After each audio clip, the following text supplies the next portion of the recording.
Gimana Pak? Bagaimana kabarnya John? Saya akan merangkum sebuah film Korea berjudul The Outlast yang rilis pada tahun 2017. Masih dibintangi oleh aktor favorit saya, yaitu Ma Dong-suk, atau nama Jawanya yaitu Pak Dae-seok.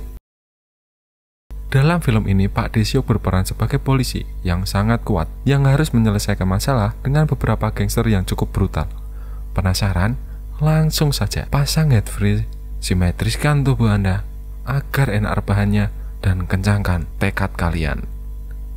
Selamat menonton dan ceki pret.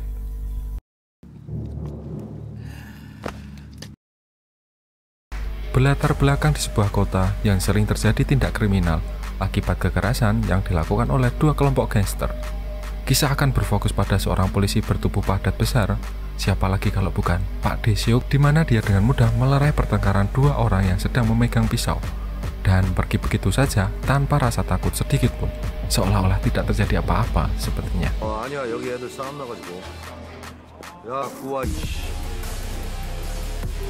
Selanjutnya, Pak Dae-seok pun pergi ke sebuah TKP yang menjadi lokasi ditikamnya seorang pria, di mana orang tersebut merupakan anggota dari salah satu gangster bernama Geng Venom, dan itu bisa dilihat dari tato orai yang ada di tubuhnya. Beralih ke tempat lain yang menjadi markas gengnya si Orai Venom, di mana di situ ada seorang pria yang sedang membaca buku yang merupakan bos dari si Orai Venom ini. Inilah bentuknya. Selain itu, kita bisa melihat markas geng Venom penuh dengan wanita-wanita asal Cina yang dijadikan sebagai wanita penghibur, pemegang mic, dan tukang ganti lagu di sebuah ruangan, di mana si ajudan geng Venom ini orangnya bertugas untuk mengatur bisnis pengeceritan, sekaligus menyuruh beberapa anak buahnya untuk membalas dendam kepada geng saingannya, yaitu geng Isu, atas kritikannya ke salah satu anggota mereka.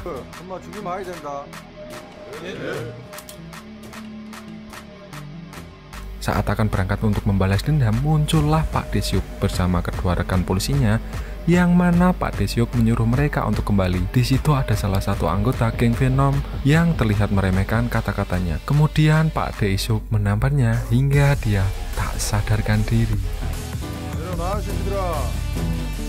Saat si bos geng Venom muncul, dia pun mencoba menjelaskan bahwa pelaku yang telah menikamnya adalah anggota dari salah satu dari kelompok gangster lain, yaitu bernama Geng Isu.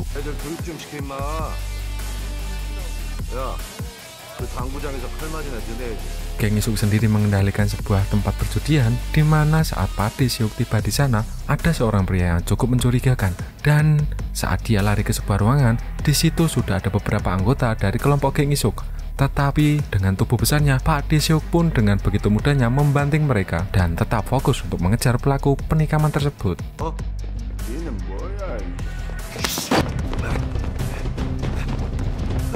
Saat sudah terkejar, si pelaku pun menyodorkan sebilah pisau, di mana Pak Dae-seok justru dengan santainya mengambil sebuah plastik dan menyuruh si pelaku untuk memasukkan pisau tersebut sebagai barang bukti. Dan si pelaku kekacauan ini ingin melawannya, Pak Dae-seok terpaksa harus menamparnya sampai si pelaku tak sadarkan diri.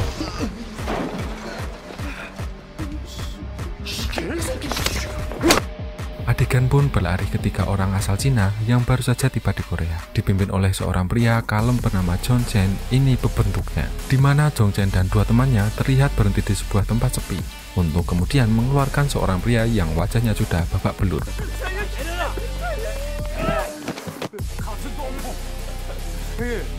Ternyata pria babak belur ini adalah salah satu anggota dari kelompok geng Venom, di mana dia memiliki hutang kepada Jong Chen dan harus membayar 20 kali lipat dari hutang yang seharusnya dibayar.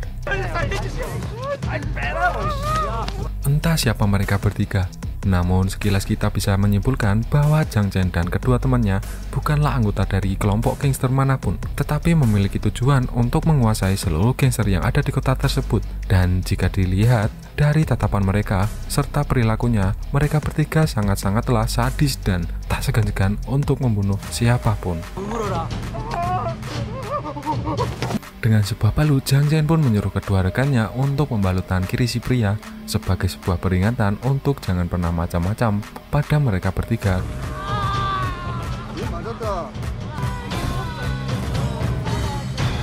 Kembali ke Pak Dae-seok yang sedang menginterogasi si pelaku penikaman tadi, Dan tak lama muncullah atasan Pak Dae-seok, yaitu si kapten. Inilah bebeknya, di mana si kapten terlihat emosi akibat banyak sekali kerusuhan dan kasus kekerasan yang disebabkan oleh para gangster yang berkeliaran di kota mereka. Maka dari itu, Pak Dae-seok pun langsung pergi ke tempat si geng Isuk untuk menemui bosnya, di mana Pak Dae-seok dihadapi oleh seorang penjaga botak berbadan tinggi yang secara tidak senonoh memegang teteknya. Untuk kemudian Pak Dae-seok langsung membalikkan badannya kayak gorengan sampai semua orang terdiam melihatnya.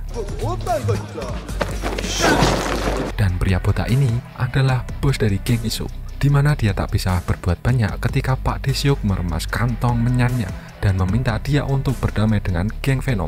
Alhasil, Pak Dae-seok pun berhasil mempertemukan kedua petinggi dari kelompok geng paling sangar di sana, yaitu geng Venom dan geng Isuk, di mana Pak Dae-seok menyuruh untuk saling meminta maaf dan berjanji tidak akan ribut satu sama lain. Sebagai suatu simbol perdamaian, Pak Dae-seok pun sengaja mengambil foto mereka berdua sedang merangkul satu sama lain, agar foto mereka tersebut bisa menjadi pengingat bahwa geng Venom dan geng Isuk adalah saudara. Setelah Pak Dae-seok pergi, bos geng Venom pun mendapat telepon dari salah satu anggotanya yang sudah babak belur, di mana beliau langsung datang ke sana dengan membawa beberapa pasukan. Dan bagi saya pribadi, adegan inilah yang paling beradrenalin dan deg-degan, karena walaupun Jang hanya bertiga, mereka masih bisa bersantai saat ada geng Venom datang dengan banyak pasukan. Si bos Venom pun menendang meja, kemudian bertanya berapa hutang anak buahnya. Dan saat mendengar bunga yang tidak masuk akal, si bos pun meludahi kertas tagihannya, kemudian menampar si Jang, meminta dia untuk menagih secara sopan dan santun.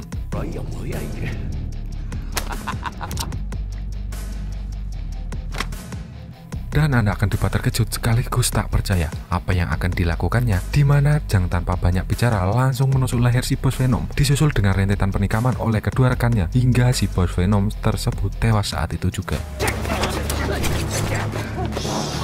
Entah situasi macam apa ini, tapi nyali yang dimiliki oleh Jang Chen dan kedua rekannya benar-benar sangat tinggi, di mana hal itu sampai-sampai membuat pasukan geng Venom hanya terdiam saat bosnya dibunuh tepat di depan mata kepala mereka sendiri. Dan ketika Jang Chen menyuruh si ajudan geng Venom untuk tunduk kepadanya, dia pun terlihat sangat ketakutan dan tak bisa berbuat apa-apa, sehingga sekarang geng Venom berada di bawah kepemimpinan baru, yaitu Jang Chen. Kembali ke Pak Dae-seok yang sedang berada di tempat karaoke untuk bertemu dengan si pemiliknya, yaitu si bos karaoke. Inilah bebeknya, di mana beliau mencoba untuk merayu Pak Dae-seok agar tempat karaoke-nya aman, untuk kemudian dia mencekoki Pak Dae-seok dengan minuman beras kencur dan beberapa wanita cantik yang suka menceti remote di ruang karaoke. Dan Pak Dae-seok pun minum sampai mabuk, dan tanpa Pak Dae-seok sadari, di luar sudah ada Jang Chen dan kedua rekannya yang bermaksud untuk hiburan, di mana ini akan menjadi awal dari sebuah mimpi buruk dan kasus besar yang terjadi selanjutnya. Entah apa yang mereka lakukan, tapi saat Pak Dae-seok dibangunkan, dia pun melihat sudah banyak sekali polisi yang sedang memeriksa satu ruangan, di mana di situ ada seorang manajer yang tangannya sudah dipotong oleh Jang Chen dan kedua rekannya. Pak Dae-seok meminta salah satu mami untuk menceritakan kronologi kejadiannya, di mana si mami akhirnya buka suara mengenai kronologi kejadian yang sebenarnya.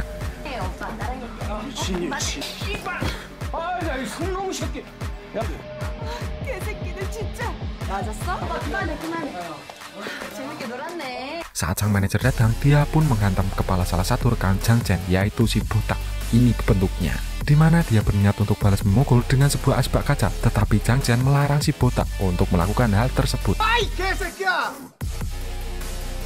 Jang Chen pun meminta maaf kepada sang manajer karena telah membuat keributan dan meminta kedua rekannya untuk pergi. Tetapi saat si manajer terus nerocos dan menghina mereka bertiga, Jang Chen pun seketika memukul kepala si manajer sampai tersungkur, disusul dengan menyiksa dan memotong satu tangannya menggunakan sebilah kapak yang sudah mereka bawa.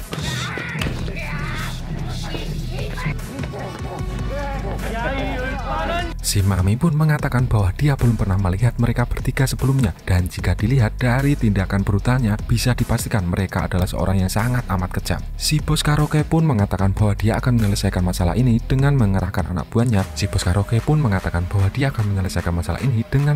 anak buahnya. Untuk mencari tahu pelaku yang telah memotong tangan manajernya. Namun Pak Dae-seok menyuruh si bos untuk diam saja, biarkan polisi yang mengusut kasus ini.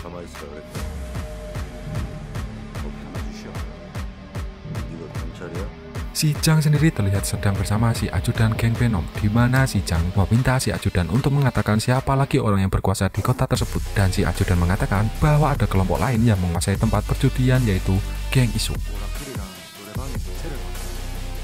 Pak Dae-seok sendiri memeriksa rekaman CCTV di tempat karaoke, di mana dia akhirnya bisa melihat ketiga pelaku tersebut. Namun ternyata dirinya juga tertangkap di kamera sesaat sebelum kejadian berlangsung, sehingga Pak Dae-seok merasa tidak enak kepada kaptennya sendiri. 이거 너 아니야? 맞네. 모범이 되시겠어? 영상이. 무슨 말인지 모르겠어. Pak Dae-seok pun menemui bos geng Isuk untuk menanyakan keterkaitan dirinya dengan si Jang. Nampaknya dia tidak mengetahui informasi apapun tentang si Jang. Hingga tak lama, Pak Dae-seok pun dikejutkan dengan penemuan mayat di dalam kantong plastik, yang mana itu adalah tubuh si bos Venom yang sudah dipotong-potong, sehingga Pak Dae-seok menyimpulkan bahwa si Jang merupakan orang luar kelompok gangster manapun dan bertindak sendiri tanpa perintah dari siapapun. 뭐 아니야, 이 새끼야. 빨리 계산하라니까. 홍승이 너는 경찰들하고. Dan jika dilihat dari keberaniannya membunuh bos dari geng Venom, Pak Dae-seok menganggap bahwa Jang CS adalah orang yang paling berbahaya dan nekat melakukan apapun untuk mencapai tujuannya. 바로 이 쓰레기 봉투 이런 거 있잖아. 이런 거 싹. Di sisi lain, si Jang CS akhirnya tiba di tempat judi milik geng Isuk, di mana salah satu rekannya yaitu si Botak membuat keributan dan menghancurkan salah satu alat judi di sana, untuk kemudian meminta salah satu penjaga agar memanggil bos dari kelompok geng Isuk tersebut. 내가 어디 있니?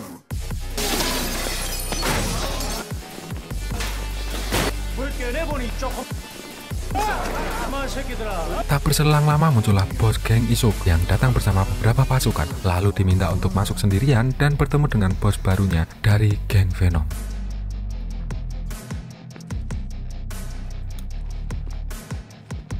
Saat sudah masuk, bos Isuk pun terkejut ketika melihat orang yang menunggu di dalam bukan bos Venom, melainkan si Jang dan CS-nya. Dan tak lama seluruh anak buahnya dibuat babak belur, sehingga saat si Jang meminta si bos untuk menyerahkan tempat judinya dan tak banyak bicara meninggalkan tempat tersebut saat itu juga.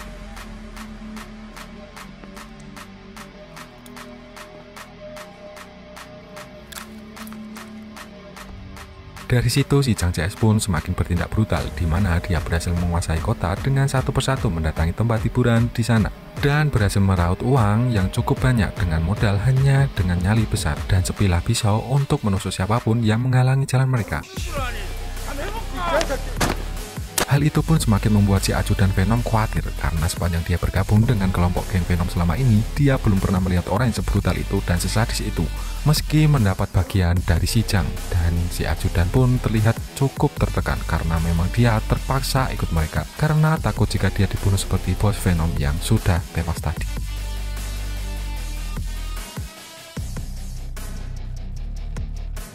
Ini adalah istri ajudan sekaligus pemilik restoran tempat si Jang dan CS-nya beristirahat, di mana si Jang menaksir kepada istri si ajudan dan memaksa istrinya untuk melayani si Jang.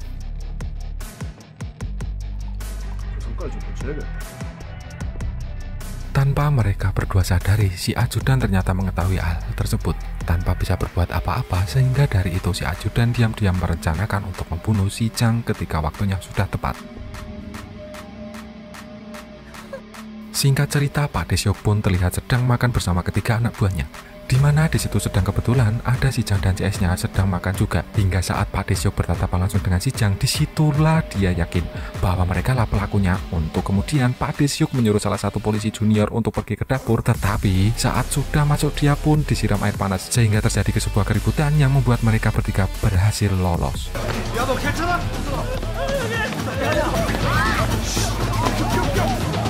Di sisi lain, si ajudan terlihat sedang menyiksa istrinya di rumah karena kesal kepada sang istri yang telah memberikan surabinya kepada si Jang. Dan tak lama muncullah beberapa orang yang merupakan anak buah si bos karaoke yang bertujuan untuk mencari di mana si Jang dan kedua rekannya tersebut. Si ajudan pun dibawa ke hadapan si bos karaoke untuk diinterogasi tentang keberadaan si Jang CS. Namun ajudan menjawab bahwa si Jang bertindak secara hati-hati dan tinggal di tempat yang tersembunyi, sehingga dia tidak mengetahui di mana mereka bertiga tinggal. Sama-sama benci dengan si Jang, si ajudan pun meminta bos karaoke untuk melepaskannya dan memberikan satu kesempatan untuk membunuh si Jang dengan tangannya sendiri, karena dia berniat untuk membalas perilaku si Jang kepada istri yang telah dipaksa oleh si Jang.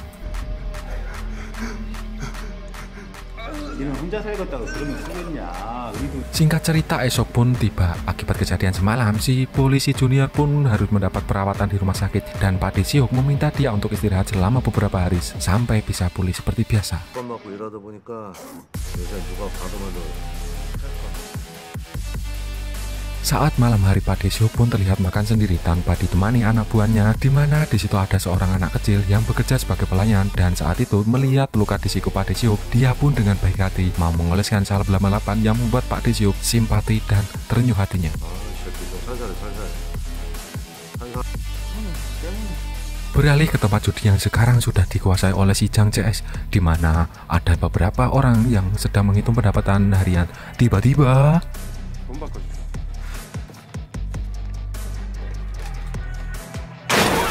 ya, muncullah beberapa geng isuk yang mengajar mereka semua, di mana hal itu merupakan atas perintah dari bos geng isuk sendiri karena masih tidak terima tempat judinya diambil oleh si Jang CS.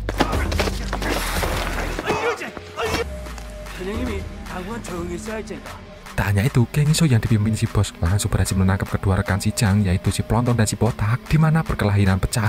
Muncullah Pak Desiok yang langsung menyuruh bos isuk dan anak buahnya mundur.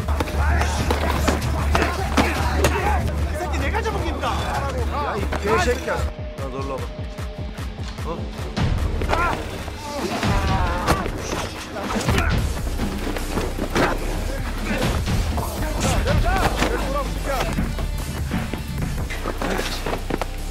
Setelah berhasil kabur, si Pelontong pun menelpon si Jang untuk memberitahunya bahwa si Botak berhasil ditangkap oleh polisi akibat aksi yang dilakukan oleh geng isuk. Hal itu membuat si Jang murka dan berniat untuk membalas dendam kepada geng isuk.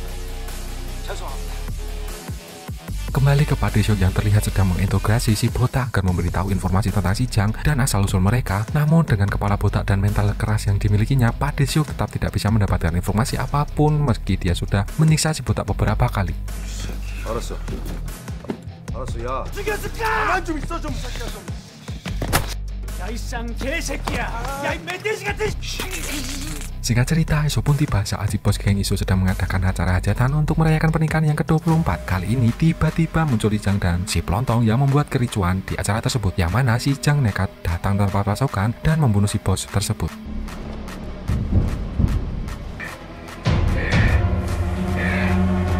Akibat kejadian tersebut, si kapten pun marah besar dan hampir terlibat pertengkaran dengan salah satu anak buah Pak Desiok, yang mana si kapten stres dengan peristiwa yang terjadi di daerahnya karena didesak oleh komisaris untuk segera menyelesaikan masalah tersebut.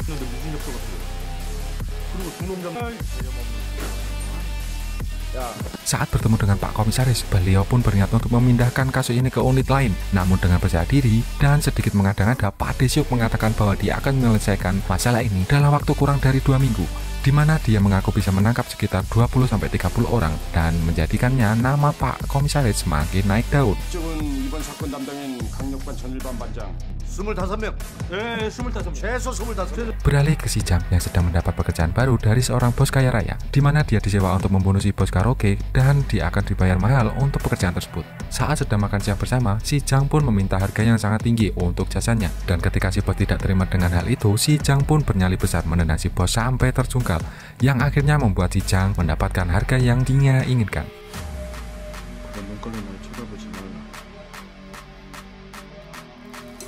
Saat diajak makan bersama para bos, si ajudan pun menolak untuk ikut, yang mana dia ternyata diam-diam memberitahu lokasi Jang kepada si bos karaoke yang berniat untuk membalas dendam atas insiden waktu itu. Tak lama muncullah pasukan si bos karaoke yang berniat membunuh si Jang dan si Pelontong, di mana si Jang berhasil lolos dari sana dengan melompat dari jendela. Dan saat perjalanan kabur menghindari pasukan bos karaoke, di situ si ajudan mengambil kesempatan untuk membunuh si Jang dengan tangannya sendiri, tetapi sayangnya usahanya gagal dan justru dialah yang harus mati konyol akibat perbuatan nekat yang tidak diimbangi dengan mental yang kuat.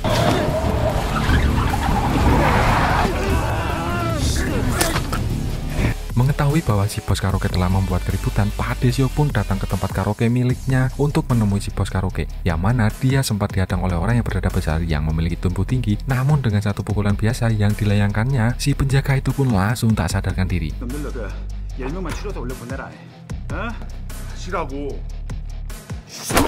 Saat sudah bertemu, Pak Desiok pun meminta si bos karaoke untuk tetap diam dan jangan ikut campur lagi, di mana Pak Desiok memberikan sebuah rompi anti tusukan apabila si Jang tiba-tiba datang menyerang.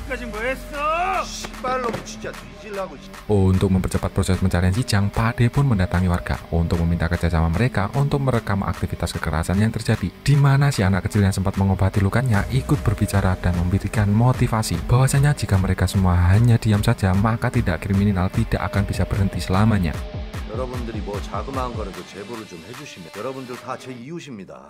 Dengan kamera yang diberikan, para warga merekam setiap kekerasan yang terjadi, di mana hal itu menjadi barang bukti yang kuat untuk memberatkan kasus si Jang yang nantinya akan dimasukkan ke pengadilan.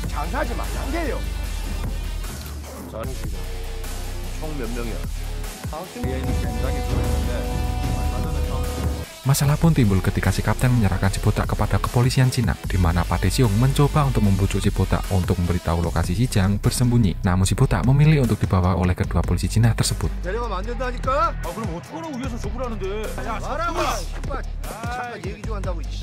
Di dalam perjalanan menuju bandara, si polisi Cina pun tak sengaja menjatuhkan narkoboy, di mana si botak melihat kesempatan ini untuk bisa bebas dengan menawari mereka bantuan agar bisa menyelundupkan dan menjual narkoboy tersebut di Korea dengan keuntungan yang lebih besar.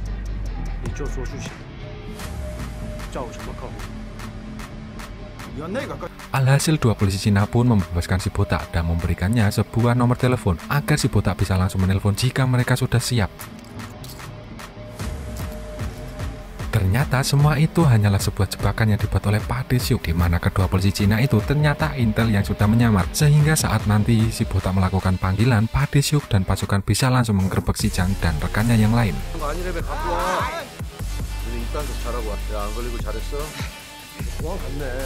Setelah si botak kembali ke tempat persembunyiannya, si Jang pun sempat curiga bahwa ini semua hanyalah jebakan.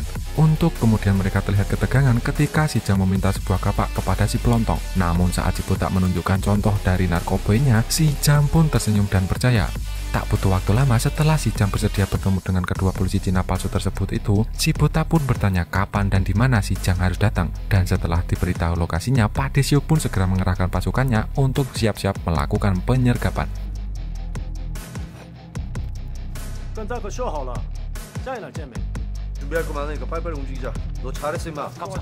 Tapi saat waktunya tiba, si Jang tidak bodoh dan menyuruh si botak bersama pasukannya untuk pergi ke lokasi yang telah disepakati, sedangkan dia sendiri bergerak menuju ke tempat karaoke untuk membunuh si bos karaoke sesuai pekerjaan yang telah disepakati dengan orang kaya raya yang ada di adegan tadi.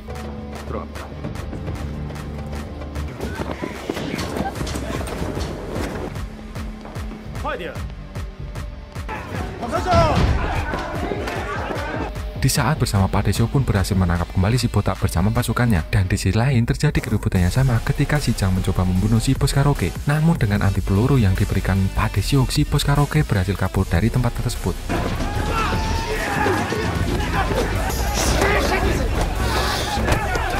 Tak ingin kehilangan kesempatan, si Jang mencoba mengejar si bos karaoke sampai ke tempat umum, yang mana saat itu dia akan membunuhnya. Muncul beberapa polisi yang datang untuk melerai keributan tersebut, dan secara kebetulan si polisi junior berada di sana dan mencoba untuk mengikuti si Jang sampai ke tempat persembunyiannya.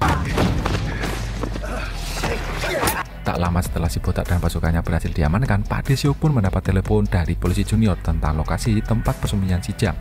Untuk kembali, Pak De Xiong segera pergi ke sana sendirian untuk mencegah si Jang kabur. Namun karena Pak De Xiong telah datang, si polisi junior pun harus ketahuan saat akan mencegah si Jang kabur dan sedikit lagi hampir tewas. Muncul Pak De Xiong yang langsung menabrak mobilnya ke mobil si Jang.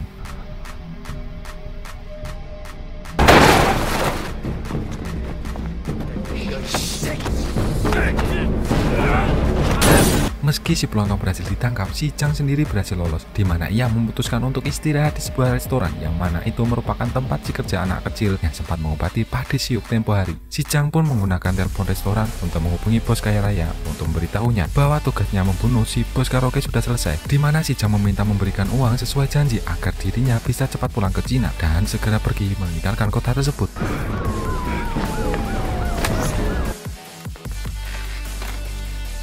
Hal itu pun terdengar oleh pemilik restoran dan si anak kecil, di mana si Jang dengan tidak berkemanusiaan menyiksa si kakek pemilik restoran dan mengejar si anak kecil sampai babak belur saat dirinya ketahuan sedang menelpon Pak De Xiong.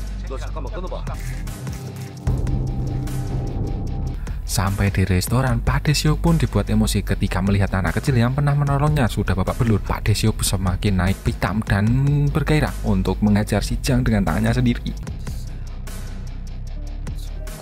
Untuk itu, Pak Dae-seok menghubungi si bos karaoke untuk menangkap orang yang telah memberikan pekerjaan kepada si Jang, di mana Pak Dae-seok berencana untuk menangkapnya sendirian karena Pak Dae-seok ingin mengajar langsung Bae Cook ini.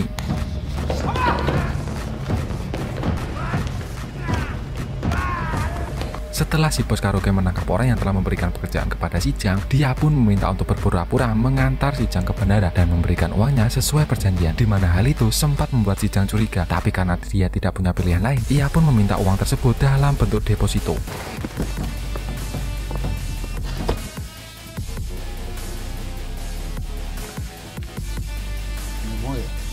Sebelum naik pesawat, si Jang pergi ke toilet bandara untuk membersihkan dirinya dan mengganti pakaian. Tapi saat keluar, betapa kagetnya dia saat melihat Pak Dae-seok sudah ada di sana dan saatnya Pak Dae-seok beraksi. 휴지를 이렇게 많이 쓰면 어떡하냐? 세금도 안 내는 새끼가. 야.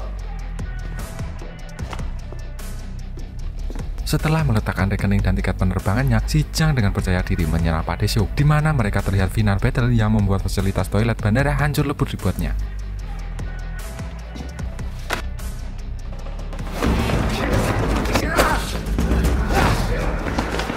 Meski fisik si Jang kalah jauh dengan Pak Dae-seok, tetap tak mau menyerah, di mana dia sempat bangkit beberapa kali dan mencoba untuk mengalahkan Pak Dae-seok.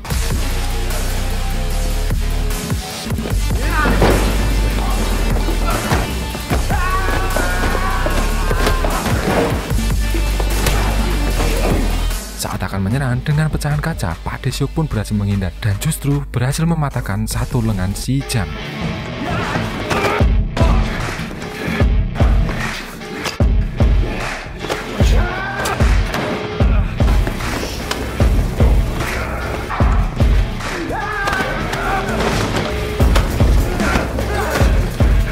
Saat sudah diperkosa di tiang toilet, si Jang pun tetap saja kekeuan ingin melawannya, sehingga Pak Dae-seok terpaksa memberikan pukulan serius yang membuat si Jang tak sadarkan diri.